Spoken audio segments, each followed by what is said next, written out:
This is Sandy Tankis, and I'm here today with Dr. David Wertheim, who's an allergist connected to Pro Health here in New York, and he's also a clinical assistant professor at Albert Einstein College of Medicine. Good afternoon. Hi, good afternoon. How are you, Sandy? I'm fine, thanks. And Dr. Wertheim, as you know, TOS 50 is a website for people over the age of 50. And whether it's after 50 or for perhaps some people it's after 60, but those of us in this age group reach a point where we're spending more and more time in doctors' offices, whether we like it or not. Are there any allergies that become more pronounced as we get older? That's a good question. Certainly you can become allergic at any time. Things that are probably most prevalent in patients who are over 50 can be medication allergies, partly due to the fact that they're on more medications as you get older, as opposed to smaller children.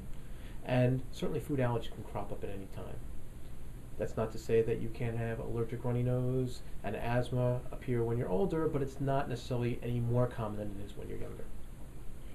So people don't develop more allergies as they get older? Well, they do develop allergies to medications, to food, as far as aero allergens, like things like pollen and dust and mold and dog and cat. It's not more common as you get older, but it still can occur. What are the most common allergies that people over the age of 50 suffer with? I mean, we see a lot of medication allergies that can range from antibiotics to things like aspirin and Motrin and other medicines like that, seizure medications, and truly any medication that people are put on. A lot of the problems become too is the medication interactions. A lot of people can't take certain medicines as they get older, let's say to treat their allergic disease. For example, if you had high blood pressure, one of the things that we'd use to treat you for allergic runny nose would be decongestants perhaps. We can use decongestants in patients with high blood pressure.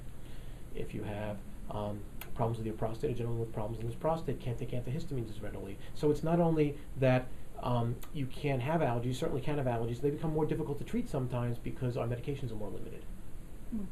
Well, having a sinus condition that causes certain reactions when there are changes in the weather, is that considered an allergy? That's another very good question.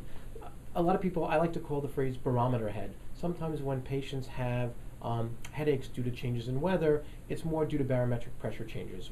We ourselves, our sinuses are big air pockets in our head, and they're affected the same way the air pressure outside can be affected. So patients will complain of headaches and sinus pressure, and a lot of people mistake it for allergies. Sometimes they do have allergies to mold if it's going to rain and what have you, but sometimes it's just pressure they're feeling.